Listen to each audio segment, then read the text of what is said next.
Yang saya kasihi dan saya hormati Romo Fransiskus Saverius Yetno Puspohandoyo yang berbahagia, kepada para pastor, para suster, bapak dan ibu, saudara-saudariku yang dikasihi Tuhan, selamat sore berkah dalam. Selamat sore berkah dalam. Romo Yetno, saya sungguh menghormati Romo yang sampai 50 tahun imamat dan tetap setia mendampingi kami. Maka saya memakai mitra yang sungguh dipesan dari Italia langsung. Harganya mahal ini. Hanya untuk sekali lagi dipakai pertama kali untuk pesta Romo Yetno. Tapi di tempat lain sudah dipakai berkali-kali. Yang di sini baru sekali.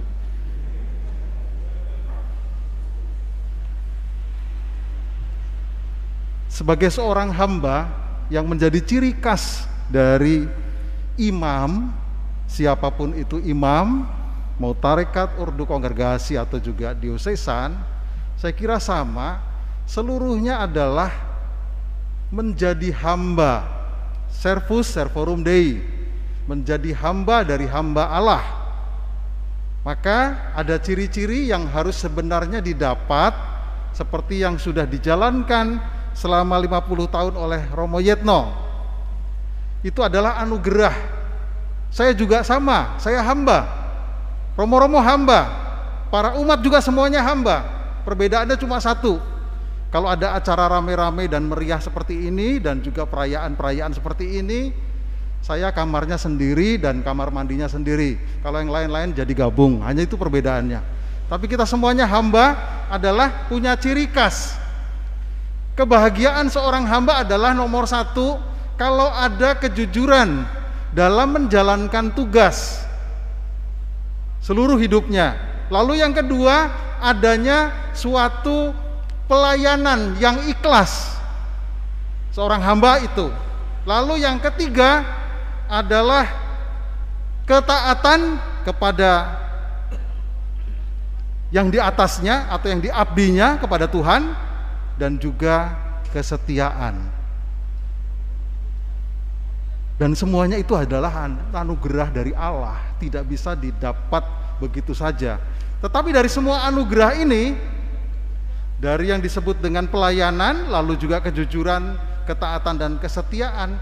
Kesetiaan itu adalah jawaban utama dari orang-orang yang menjadi hamba, yang mau menjawab sungguh dengan kesetiaan itu. Kalau yang lain itu diberikan langsung oleh Allah. Jujur kita berasal dari Allah, pelayanan kita ikhlas itu juga berasal dari Allah, termasuk ketaatan. Ini juga kita mungkin tidak terlalu bicarakan. Kalau ketaatan itu lebih taat biasanya kepada suatu aturan hukum, liturgi, ataupun juga karena takut dan seterusnya. Kalau taat itu lebih ke arah sana. Seperti ada pepatah yang mengatakan obedientia sicut cadaver. Saya taat seperti mayat. Jadi tinggal ikut atau bagaimana dan seterusnya. Tapi kalau kesetiaan ini ungkapan pertahanan atau juga perjuangan dari manusia juga untuk menjawab panggilan Allah. Nah, di sini ada 5, saya mau sedikit menciri khaskan tentang kesetiaan. Yang pertama, mau tidak mau kesetiaan itu adalah soal waktu. Kalau orang diberi kesempatan ada waktu, itu adalah tandanya sebenarnya kesempatan untuk juga kita bisa setia. Kalau dalam perjanjian lama memang dikatakan orang yang dikasih umur panjang itu adalah orang-orang yang diberkati, orang-orang yang sungguh-sungguh diberi kesempatan terus-menerus oleh Tuhan. Tapi kalau di perjanjian baru agak berbeda. Biasanya yang diberi umur panjang itu tidak bertobat-bertobat, diberi kesempatan untuk selalu bertobat. Mungkin punya kesalahan dan seterusnya. Tapi paling tidak dengan waktu sekarang 50 tahun tidak semua orang dapat. Saya pun belum tentu dapat 50 tahun imamat, kita tidak tahu. Tapi sekarang sudah jelas ciri khas kesetiaan Romo Yetno adalah sampai 50 tahun pesta imamat. Sudah tidak bisa dibohong-bohongi lagi, kesetiaannya terbukti sampai saat ini. Jadi kadang-kadang kita juga nggak bisa mendapatkan seperti itu kecuali memohon kepada Tuhan. Kasih kesempatan, saya bisa sampai 50 tahun atau tidak. Jadi waktu pertama itu adalah yang sebenarnya menciri khaskan orang setia. Yang kedua adalah mengenai status. Apakah dengan diberi kesempatan itu saya masih statusnya sama? Saya masih jadi imam, saya masih jadi orang tua, saya masih jadi bapak, saya masih jadi istri, saya masih jadi anak atau jadi orang tua dan sebagainya.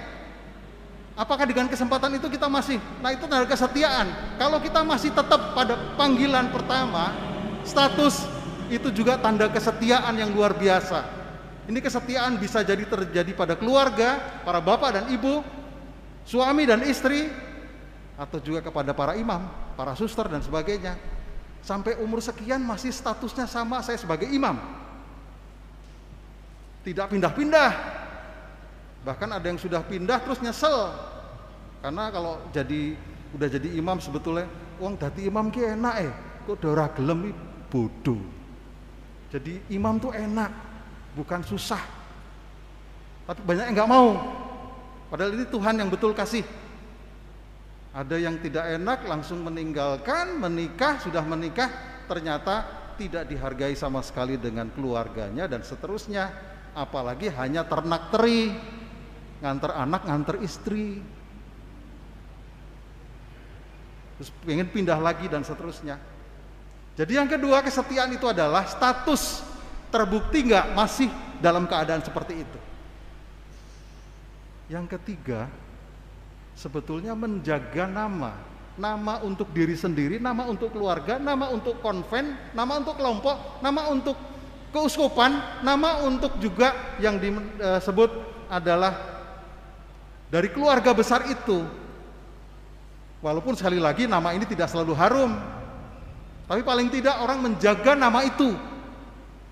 Selama saya menjadi imam, selama saya menjadi bapak ibu, saya selama menjadi orang tua atau apa saja, apakah saya menjaga nama itu yang status tadi, diusahakan untuk berjuang mati-matian, tidak cacat, semuanya berjalan mulus. Memang tidak ada siapapun, baik imam maupun keluarga, siapapun manusia, memang ada cacatnya. Tapi paling tidak kita berusaha untuk selama hidup ini menjaga nama itu. Itu kesetiaan. Yang keempat, apakah menghasilkan buah? Nanti kalau dapat surat nanti saya bacakan dari nuncio. Suatu tanda semakin tambah umur, semakin tambah setia, semakin menghasilkan buah, menghasilkan sesuatu yang baik, yang jahat jadi baik, yang tidak tahu jadi tahu, atau yang tidak kenal Tuhan jadi kenal Tuhan. Buahnya ada. Yang kelima, ini hubungannya dengan Tuhan. Siapapun akan kembali ke Tuhan. Kesetiaan kepada Tuhan itu adalah bukan soal doa, bukan soal juga sekali lagi liturgi dan sebagainya, tetapi komunikasi dengan Tuhan semakin intens, semakin dekat, semakin menjadi sesuatu yang bermutu, berkualitas, semakin bisa mengungkapkan. Yang kelima itu apakah juga terjadi? Saya sampaikan sekarang di sini, Romo Yetno memiliki kelima-limanya.